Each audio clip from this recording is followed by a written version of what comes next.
안녕하세요. C 언어 기초 5주차 수업을 시작하겠습니다. 오늘은 조건문에 대한 내용인데요. 조건문은 크게 if문과 스위치문으로 나눠져 있습니다. if문 중에서도 if else문, 다중 if문, 중첩된 if else문까지 오늘 살펴보려고 합니다. 자, 그럼 조건문이 무엇인지 한번 정리를 해보겠는데요.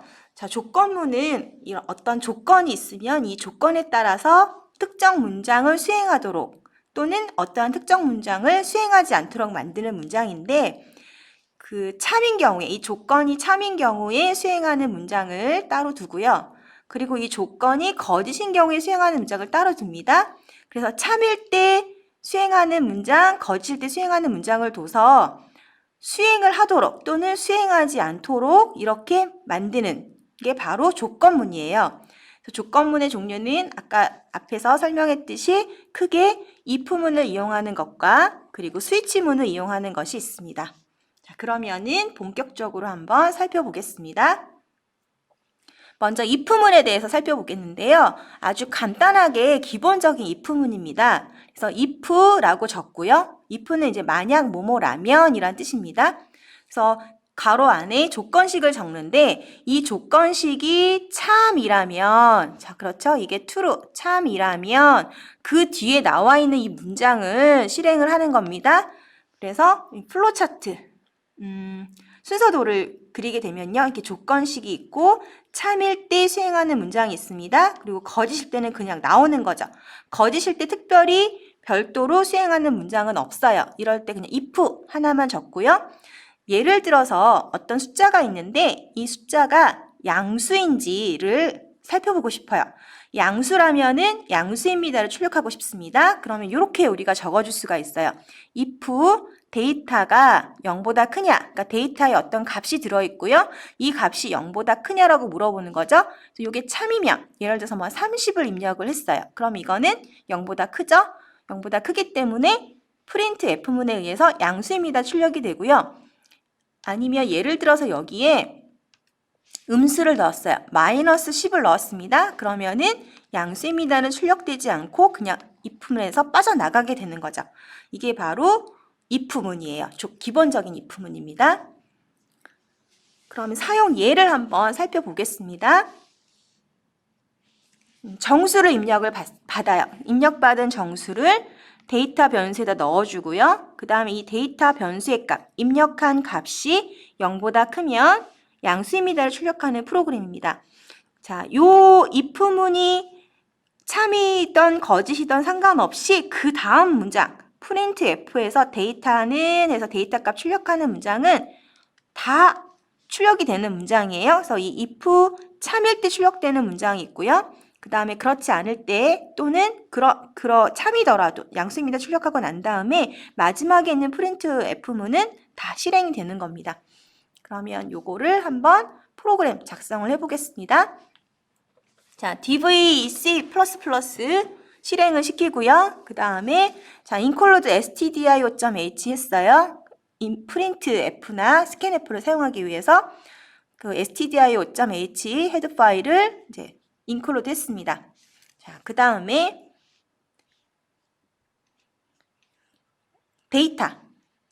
데이터라는 int 타입의, 그러니까 정수 타입의 변수를 선언해 주고요. 그리고 정수를 입력을 받아서 그거를 데이터에다가 이제 넣어주는 거죠. 그리고 나서 이 데이터를 비교를 합니다. 0보다 크냐, 양수이냐라고 물어보는 거죠. 그래서 만약에 이게 참이면은 양수입니다가 출력이 됩니다. 자, 그렇지 않으면 또는 if문 양수입니다 출력이 됐어요. 그 다음에 마지막에 있는 print문에서 데이터 내가 입력한 값이 출력이 됩니다. 자, 그러면 한번 실행을 시켜 보겠습니다. 자, 그래서 제가 마이너스 10을 입력을 해봤어요. 마이너스 10을 입력을 해봤더니 이거는 양수가 아니죠. 그래서 양수입니다 부분은 건너뛰고 참이 아니기 때문에 조건식이 참이 아니기 때문에 건너뛰고 데이터는 마이너스 10 이렇게 한 줄 출력되는 것을 우리가 확인할 수 있고요. 그 다음에 3을 입력했습니다. 3은 양수예요. 0보다 커요. 조건식이 참이에요. 그래서 양수입니다 출력이 되고요. 그 다음에 데이터는 3 이렇게 출력되는 것을 우리가 확인을 할 수가 있습니다. 자, if문에서 그 조건식이 참일 때 수행할 문장이 여러 개인 경우에 이거를 하나로 묶어야 됩니다. 그래서 이렇게 중괄호를 사용해야 되는데요. 만약에 중괄호를 사용하지 않고 이렇게 두 개의 문장을 적어주게 되면은 이 max는 x라는 이 문장은 x가 y보다 클 때만 실행이 되고요. 두 번째 있는 mi는 y라는 문장은요. 이 if문 뒤에 있는 조건식이 참이든 거짓이든 상관없이 다 실행이 됩니다. 이렇게 아무리 들여쓰기를 해도 if문과는 별개의 그런 문장이 되는 거죠. 그래서 조건식과 관계없이 실행이 되는 문장이 됩니다. 그래서 max에다 x값을 넣어주고 min에다 y값을 넣어주고 싶을 때 이럴 때 어떻게 하느냐? 괄호를 묶어줘야 됩니다. 그래서 괄호 안에 문장이 이 조건식이 참일 때 실행이 되는 거죠. 우리 앞에서는 지금까지는 참일 때, 그러니까 if문 뒤에 조건식이 참일 때 특별히 실행되는 문장에 대해서 살펴봤는데요. 만약에 거짓일 때도 특별히 수행되는 문장이 있는 경우에 그럴 때는 우리가 else라는 걸 씁니다. 그래서 if 뒤에 조건식을 적고요. 이 조건식이 참이면은 문장 1이 실행이 됩니다. 근데 이 조건식이 거짓일 때, 조건식이 참일 때는 문장 1이 실행이 되고요. 조건식이 거짓일 때 실행되는 별도의 문장이 있는 경우에는 else라고 써줍니다. 그래서 else 뒤에 있는 문장이 실행이 되는 거죠. 그래서 살펴보면은 자 데이터라는 어떤 변수가 있고요. 여기 있는 값이 0보다 커요. 그러면은 printf 양수입니다를 출력하고 바로 여기서 빠져나오게 되는 거죠. 자, 그렇지 않고 이게 거짓이에요. 이게 false, 거짓입니다. 그러면 else문으로 갑니다. 그래서 else에 있는 음수입니다. 이 문장이 출력이 되는 거죠. 그리고서 빠져나오는 거죠. 그래서 조건식이 참일 때 실행할 문장이 따로 있고 조건식이 거짓일 때 실행할 문장이 별도로 따로 있다. 그러면은 이럴 때는 if 그리고 else를 쓰게 됩니다. 그래서 참일 때, 거짓일 때 별도로 각각 실행하는 그런 명령어들이 있다. 그러면은 항상 if else문을 사용을 하면 되고요. 한번 이제 이 if else를 사용한 프로그램 예를 보겠습니다. 자, 정수를 입력을 받았어요. 그 다음에 0보다 크면 양수입니다 출력을 해주고요. 그 다음에 else 그렇지 않으면 음수입니다 출력해 줍니다. 그리고 마지막에는 이 데이터 값이 무엇인지 출력해 주는 이런 프로그램을 우리가 작성을 해서 실행을 시키면 만약에 여기에다가 입력을 10이라고 했어요. 10을 입력을 했어요. 그러면은 양수입니다가 출력이 되고 데이터는 10이 출력이 되겠죠. 만약에 음수 마이너스 3을 입력을 했어요. 그러면은 if문 이게 거짓이니까 양수입니다 출력되지 않고요. 두 번째는 음수입니다가 출력이 되고 데이터는 마이너스 3 이렇게 출력되는 것을 우리가 확인할 수 있습니다. 자, 이 if else문까지 우리가 봤는데요. 자, if else문이 있는데 여기에서 다시 이제 if문에서 거짓이었어요. 그러면 이제 else로 가잖아요. 근데 else에서 다시 또 물어보는 거예요. 이런 걸 우리가 다중 if라고 얘기를 하고 else 뒤에다가 다시 if를 하나 이렇게 적습니다. 그러면서 또 두 번째 조건식을 이용해서 또 물어보는 거예요. 그러니까 첫 번째 조건식이 안 맞아요. 참이 아니에요. 이게 false, 거짓이에요. 그러면은 두 번째 조건식을 또 물어볼 수 있는 거죠. 이러한 문장일 경우에는 우리가 다중 if를 쓰게 됩니다. 이게 바로 다중 if인데요. 이때 if 적고 또다시 또 물어보는 거죠. 거짓일 때. else if. 또 만약에 여기서 또 물어보고 싶다. 그럼 또 else if 쓰시면 돼요. 자, 여기에서는 이제 앞에 우리가 만든 프로그램의 이제 예를 계속해서 조금 변형을 해봤는데 자, 보시면은 0보다 커요. 크면은 이제 양수입니다라고 했는데 그렇지 않으면 else인 경우에 그럼 데이터가 0인 경우도 있고 0보다 작은 경우도 있습니다. 그래서 0인 경우에도 음수입니다라가 나오는 거예요. 그래서 이 부분을 더 정확하게 한번 수정을 해봤습니다. 그래서 데이터가 0보다 크다가 거짓, false예요. false. 그러면은 다시 물어보는 거죠. 아, 그렇다면 데이터가 0과 같으냐라고 물어보는 거예요. 그러면 이건 0이죠. 참이면은. 그래서 0입니다를 출력하고요. 빠져나오는 그런 프로그램이죠. 만약에 아니에요. 아니면은 어떻게 되죠? 음수죠. 그래서 else 그 다음에 음수입니다. 이렇게 출력되는 이렇게 프로그램을 더 정확하게 수정을 할 수가 있습니다. 다중이프문을 사용을 해서요. 자, 다중이프문을 사용하는 예제 중에서 굉장히 많이 사용하는 예제가 바로 성적 처리입니다. 자, 성적 처리하기 한번 예제를 살펴보겠습니다. 먼저 이걸 거꾸로 물어볼 수도 있어요. 근데 먼저 이제 제일 높은 점수부터 한번 해서 학점 A부터 F까지 한번 정해 보겠습니다. 자, 점수가 90점 이상일 때. 그렇죠. A. 그레이드. 학점을 A라고 하고 그대로 여기에서 빠져나오면 돼요. 그런데 이게 거짓이에요. 그러면 또 다시 물어보는 거죠. 자, 그렇다면은 else if니까 뭐 90점 미만인 거죠. 90점 미만인데 점수가 80점 이상이냐라고 두 번째로 또 물어봤어요. 그래서 이게 참이면은 B학점을 주는 거죠. 자, 근데 이것도 거짓이에요. 거짓이다. 그러면은 무슨 뜻이에요? 그쵸? 80점 미만인 거죠.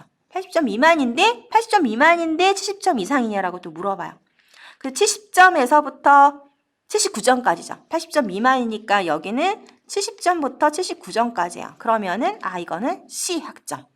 이것도 거짓이에요. 그럼 어떻게 됩니까? 70점 미만인 거죠. 10점 미만인데 60점 이상인지 물어봐요. 그럴 때 D학점을 주겠다라는 거고요. 자, 이것도 거짓이면은 60점 미만인 거죠. 60점 미만이니까 이때 F를 주는 거죠. 자, 이거를 우리가 거꾸로도 할 수 있습니다. 자, 제일 처음에 어떻게 하면 되죠? 거꾸로 F부터 이렇게 줄 수가 있어요. 어떻게 주느냐? 먼저 스코어가 그쵸? 60점 미만이라고 물어볼 수 있죠. 그럼 이 부분이 어떻게 바뀌나요? 그쵸? 작으냐 60보다 이렇게 되는 거죠. 그러면서 그레이드는 F 이렇게 줄 수 있습니다. 그 다음에 작으냐가 거짓이에요. 거짓이니까 또 어떻게 물어볼 수 있어요? 거짓이니까 60보다 크거나 같은 거잖아요. 그 다음에 S문 다음에. 그런데 여기에서 그렇죠. 이 부분을 70보다 작으냐라고 물어보는 거죠. 그러니까 60점에서부터 69점까지예요. 그럼 이때 그레이드를 D로 놓고요. 그 다음에는 여기는 그렇죠. 80보다 작으냐라고 물어봐서 71에서부터 79까지니까 70부터 79까지니까 C 그대로 여기는 적고요. 그 다음에 else if에서 90보다 작냐라고 물어봐죠. 그러면 이거는 80점에서부터 89점까지니까 B. 그 다음에 else는 뭐예요? 90보다 크거나 같은 거잖아요. 그래서 여기는 A. 이렇게 거꾸로 이렇게 그 조건식을 이렇게 적어도 얼마든지 문제를 풀 수가 있습니다. 이때 단계적으로 딱딱딱딱 풀어줘야지 요 else if 다중 if 쓰는 효과가 있습니다. 자, 그러면은 자, 요거를 이제 성적 처리하기 프로그램으로 한번 만들어 보겠습니다. 그래서 자, stdio.h 항상 해주는 거 아시죠? 해주고 그다음에 점수 입력받은 점수를 저장할 정수형 스코어 변수 선언해줬고요. 그 다음에 학점이 들어갈 그레이드 문자형이죠. 그래서 여기는 학점이 A, B, 뭐 C 쭉쭉 해서 F까지 이렇게 집어넣을 거예요. 그 다음에 점수를 입력하세요 라고 한 다음에 입력받은 점수는 스코어에다 넣고요. 그 다음에 이 스코어를 비교를 합니다. 그래서 90보다 크면은 A. 그래서 마지막에 이제 60 미만이잖아요. F까지 이렇게 쭉 적고 학점을 출력하는 그런 프로그램이에요. 그 다음에 이걸 한번 우리 DVC++를 이용해서 한번 프로그래밍 해보겠습니다. 그래서 실행을 시키고 이제 입력을 해주세요. 그래서 int main 해서 넣어줬고요. 그 다음에 처음에 두 개 변수 선언해주고 입력받는 부분까지 scanf까지 해줬습니다. 그리고 if문 제일 처음에 if문 물어봐요. 90보다 크냐? 참이면 A. 자, 그렇지 않으면 else if 80보다 크거나 같으냐? 참이면 B. 그 다음에 70 이상, 그 다음에 60 이상, 나머지 F 이렇게 입력을 해주고 그 다음에 실행을 시킵니다. 컴파일을 실행을 해주고요. 자, 먼저 90을 제가 입력을 했어요. 자, 90을 입력하니까 90 이상이니까 A학점이죠. 그래서 A학점입니다. 출력되는 것을 우리가 확인할 수 있고요. 그 다음에는 78을 입력했습니다. 자, 78은 70에서부터 79 사이에요. 그래서 C학점 이렇게 출력이 됐고요. 그 다음에 56을 입력했습니다. 56은 60 미만이죠. 그래서 F학점 이렇게 나오는 겁니다. 그래서 이렇게 우리가 학점을 계산을 해주는, 그러니까 평점을 계산해주는 이런 프로그램을 만들 수가 있고요. 다중 이프문을 이용해서 이렇게 만들 수 있습니다.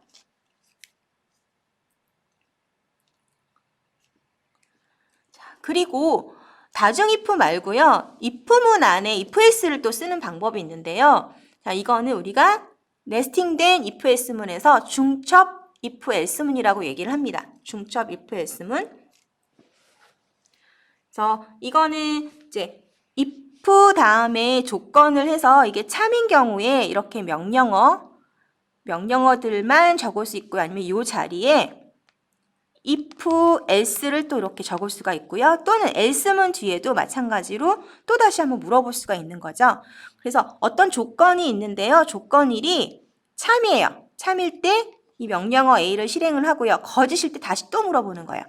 그러면은 이 조건이, 그러니까 조건 1도 거짓이고 조건 2가 거짓일 때는 명령어 C, 조건 1은 거짓이고 조건 2가 참일 때는 명령어 B, 이렇게 실행할 수 있도록 해주는 거죠. 이게 바로 중첩된 if else문입니다. 근데 이 중첩된 if else문은 조건이 참일 때도 가능하고요. 조건이 거짓일 때도 가능합니다.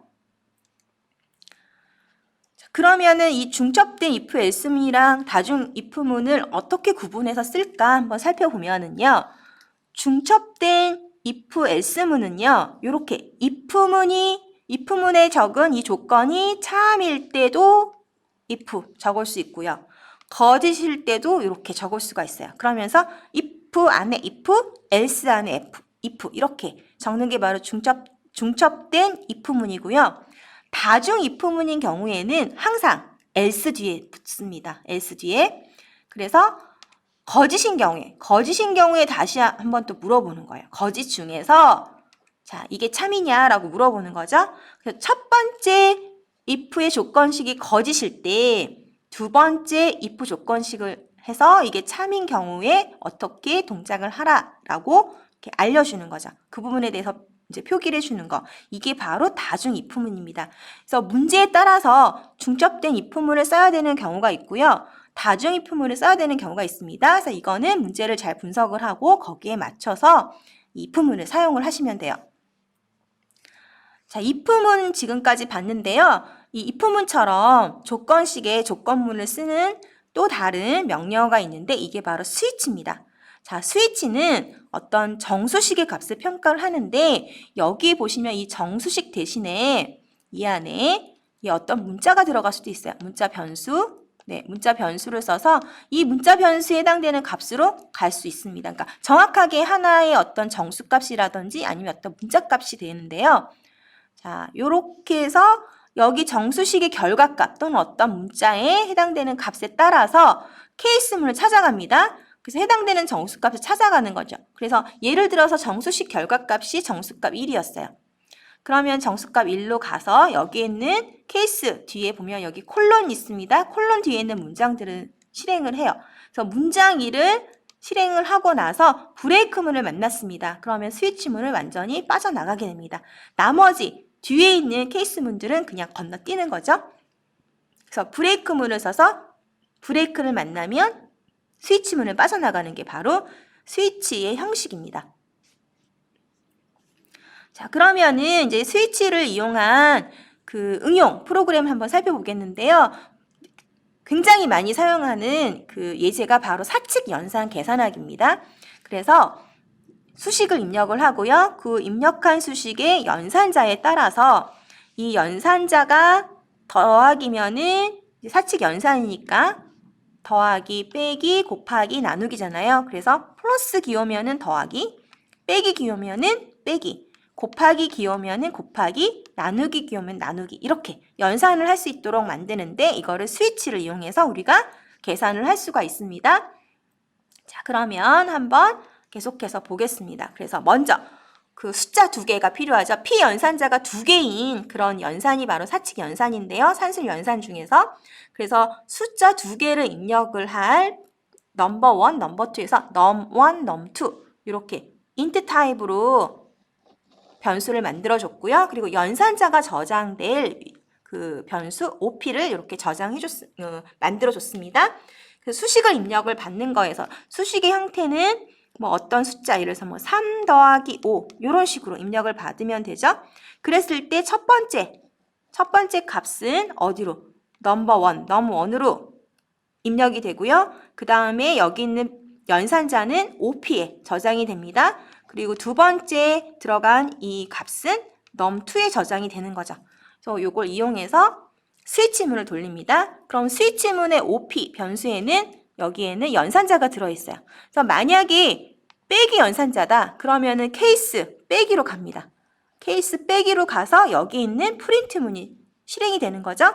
그래서 예를 들어서 뭐 3 빼기 5를 했어요. 그러면은 넘버1에 3이 들어가 있을 거고 num2에 5가 들어가 있을 거예요. 그러면 여기에 3 빼기 5는 해서 num1 마이너스 num2가 되니까는 3 빼기 5 결과인 마이너스 2가 여기 들어가게 되는 거죠. 그래서 3 빼기 5는 2 이렇게 출력이 되고요. 그 다음에 브레이크문을 만났습니다. 그럼 스위치를 완전히 빠져나가고 프로그램이 종료가 되는 거예요. 자, 이게 바로 스위치문인데요. 자, 그러면 한번 이제 실질적으로 어떻게 실행이 되는지 다시 한번 정리를 해보겠습니다. 자, 예를 들어서 13 나누기 3을 입력을 했어요. 그럼 이게 어떻게 적용이 되는지 한번 살펴보면은, 자, 먼저 이제 그 연산자 나누기가 OP에 저장이 됐습니다. 그래서 이 연산자에 따라서 케이스문을 찾아가요. 그래서 케이스의 나누기를 찾아갔습니다. 찾아가서 거기에 있는 문장을 실행을 해요. 문장을 실행을 하고 나서 보니 브레이크문이 있습니다. 그래서 스위치문에서 빠져나오는 거죠. 자, 그럼 한번 프로그램 실행하는 과정과 프로그래밍 결과를 한번 살펴보겠습니다. 자, 그래서 먼저 이제 그 숫자가 들어갈 두 개의 변수 선언해 줬고요. 그리고 연산자 선언해 줬습니다. 그리고 처음에 이제 수식을 입력하세요 라고 해주고요. 입력한 수식 각각에 대해서 해당되는 변수에다 저장을 해줬고요. 그 다음에 스위치문을 실행을 합니다. 그래서 이 OP, 그러니까 연산자에 따라서 이제 케이스문 찾아가는 거죠. 그래서 더하기일 때 덧셈, 빼기일 때 뺄셈, 곱하기일 때 곱셈, 나누기일 때 나눗셈 하고 이제 끝나는 그런 프로그램을 작성을 하고요. 자, 실행을 시켰습니다. 컴파일한 다음에 실행을 시켰어요. 그래서 제가 13 나누기 3을 입력을 했어요. 그랬더니 4 이렇게 출력이 되고요. 이게 왜 4인지는 여러분 아시죠? 정수 나누기 정수니까 이제 그 앞에 있는 정수 부분만 나와서 4라는 결과를 얻을 수가 있는 겁니다. 스위치문을 사용하는 그 경우가 있는데요. 어떨 때 스위치문을 사용하면 좋은가? 어떤 수식의 값이 있는데 이게 특정 값인지 여러 번 비교하는 경우에는 if, else if보다는 스위치문을 쓰는 게 훨씬 낫습니다. 그래서 여기 보시면요. 왼쪽에 예를 보면은 자, num이라는 변수가 있는데 이게 1일 때 1 선택 출력을 해주고요. 2일 때는 2 선택 출력, 3일 때는 3 선택, 그리고 나머지는 잘못된 선택 이렇게 출력하려고 해요. 이럴 때는 다중 if보다는요. 스위치문을 쓰는 게 훨씬 더 간결합니다. 그래서 여기 보면은 num에 들어가는 숫자가 1, 2, 3일 때 해주면 되고 나머지는 잘못된 선택이라고 해주면 되죠. 그래서 나머지 부분은 여기 디폴트에다 이렇게 넣어주고요. 디폴트는 여기 케이스에 없는 나머지 값들을 처리하는 겁니다.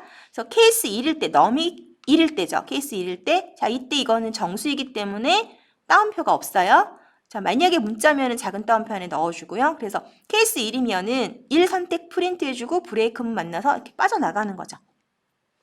2도 마찬가지, 3도 마찬가지. 1, 2, 3이 아닌 경우에 디폴트문에서 잘못된 선택해서 빠져나갑니다.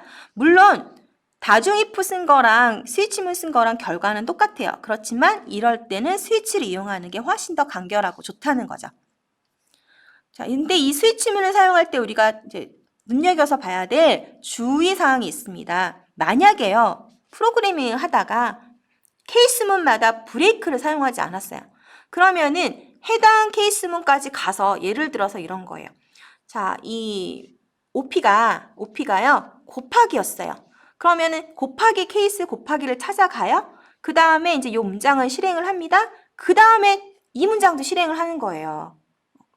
그래서 자, 이러한 경우가 발생하기 때문에 항상 브레이크를 써야 됩니다. 자, 그러면 한번 프로그램을 실행을 시켜서 한번 확인해 보겠습니다. 그래서 아까랑 똑같이 이렇게 그 스위치문 예제를 쭉 쓰는데요. 이번에는 여기 케이스문 뒤에 나와 있는 요 프린트문마다 브레이크를 적었는데 이 브레이크 부분을 다 지웠습니다. 브레이크 부분을 다 없애주고요. 그래서 요 부분을 다 없애주고 그 다음에 이제 실행하도록 이렇게 프로그램을 했어요. 자, 그러면 한번 어떻게 실행이 되는지 한번 살펴보겠습니다. 네, 그래서 컴파일을 실행을 했어요. 컴파일을 실행을 하고 돌렸더니 마지막 디폴트에 있는 계산할 수 없습니다까지 이렇게 나온 거예요. 자, 13 더하기 3을 했어요. 그래서 케이스문 첫 번째 케이스문으로 가서요. 거기에 나와 있는 모든 프린트문 다 되는 거죠. 디폴트문까지 이렇게. 그래서 브레이크문을 꼭 써야 된다는 거 꼭 기억을 해주세요. 자, 여기 스위치문에 보면은 다 케이스문이 있고 디폴트문을 우리가 썼는데요. 이 디폴트문은 제일 앞에 써도 되고 위치는 관계가 없습니다. 그리고 스위치 다음에 가로 안에는 정수식만 사용할 수 있어요. 수식을 쓸 때는 정수식. 실수나 문자열은 안 돼요. 근데 문자는 가능합니다. 이거 주의해 주시고요. 자, 오늘 학습한 내용을 한번 보면은요. 조건문에 대해서 있고요. 굉장히 많이 사용하고 유용한 그런 문장입니다. 그래서 if, if-else, 다중 if, 중첩된 if-else문, 마지막으로 스위치문까지 살펴봤습니다. 수고 많으셨습니다. 다음 수업 때 뵙겠습니다.